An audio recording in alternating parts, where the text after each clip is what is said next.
Hello YouTube gang, welcome back to Anime in a Nutshell. Today we will be reviewing Every Otaku's Wet Dream, Rent a Girlfriend, starring Best Waifu of 2020 with the co-host Mr SoyBoy, splashed in with a side of garbage. You guys know the deal here, this video will be based off its story, animation, character and character development out of 10, along with the MC bitch meter, which would be rated out of 5.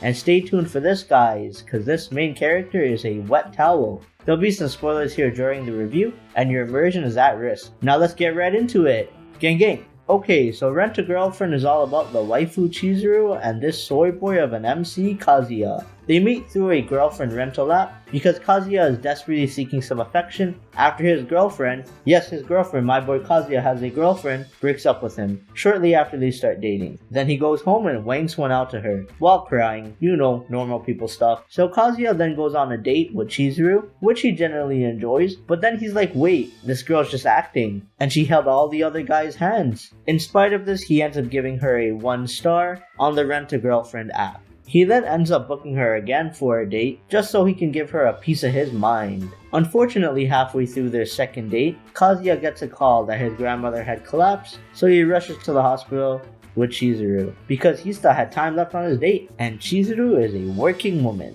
When Kazuya ends up at the hospital to visit his grandmother, it turns out that she had just fainted. However, this big idiot ends up introducing Chizuru as his actual girlfriend just to put a big ol' smile on his grand's face. The story, while it may seem like your average rom-com, it is quite a good one. It's told in a way that really lets you fall in love with the main character, Chizuru, and utterly despise this piece of character, Mami, who is Kazuya's ex-girlfriend from the beginning. It's also not very rushed, which is common with this short rom-com anime. We can see slowly how the story unwinds, and that Chizuru is slowly starting to like Kazuya, while she offers him a lot of help while Kazuya tries to hide his fake relationship from his grandma and eventually his friends, cause this clown of a man takes it a step further and introduces Chizuru to his friends.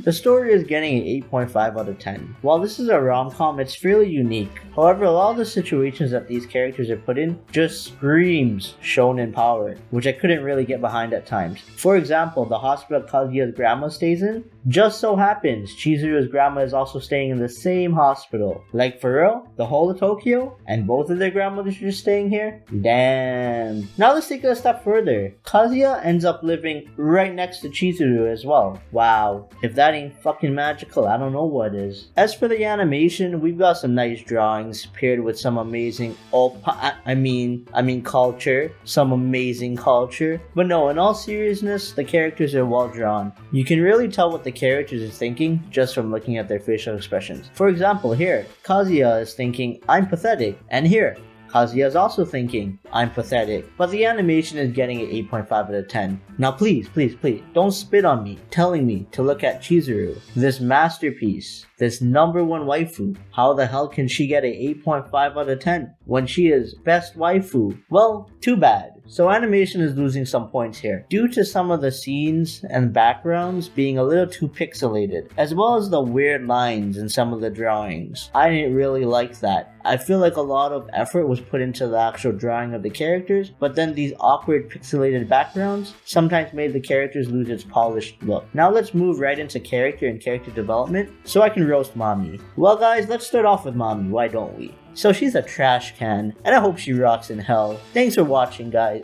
Okay, there's more to the characters in this show, other than Mami. Let's put her aside in the trash for a second. We have Chizuru, who aside from all her acting when she's on dates, she has quite a strict personality, who hides her feelings quite a bit. But when push comes to shove, she's actually really caring. The amount of time she sticks her head out for Kazuya is mind-boggling, especially considering Kazuya is a doormat for Mami, and the only personality trait he has is being a soy boy. Really though, Kazuya is just super indecisive, and he isn't even able to clean up his own mess after having Chizuru swoop in to save his day. Then we have Mami, and oh my god, this bigot is just so manipulative. It's like she sees Kazuya and Chizuru together, and all she wants to do is break them up. She's actually low-key crazy, while she roasts Kazuya about how much of a horn dog he is, with that stupid look on her face. Aside from these 3 characters, we also have some supporting characters, like Kazuya's friend, and this guy is such a bro. as well as these other two girls who are also rental girlfriends. This girl falls in love with Kazuya. She's kind of like a spunky little sister who is always energetic. Then this other girl who is a rental girlfriend but is a little shy, so Kazuya goes on some practice dates with her. As for character development, I would say there is a decent amount. I mean, Kazuya, he starts to develop a little bit, considering how much of a bitch boy he is. Whether it's him showing mommy a slight bit of resistance, because usually when mommy asks him something, he just says, "Yes, my queen," all the way to him jumping into the ocean to save Chizuru. This is probably the quickest decision he's ever made in his life, considering how indecisive he is. We also have Chizuru, and I mean as a character, she didn't develop too much, as she's picture perfect, number one waifu,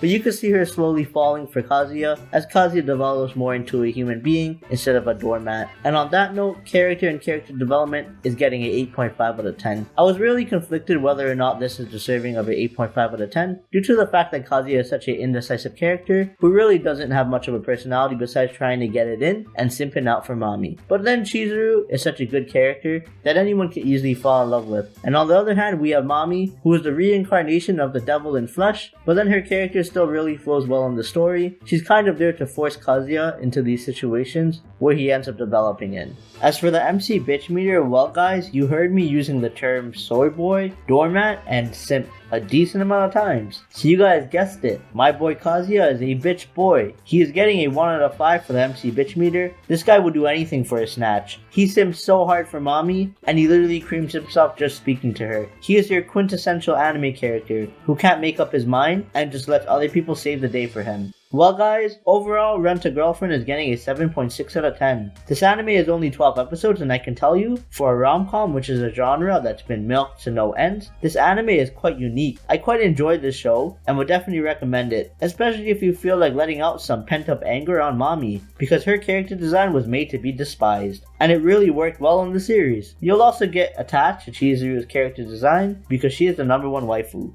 Alright guys, that's it for this one. As always, thank you for watching. If you liked the video, please like and subscribe, and let me see you comment below on the next anime you would like me to review. Peace out.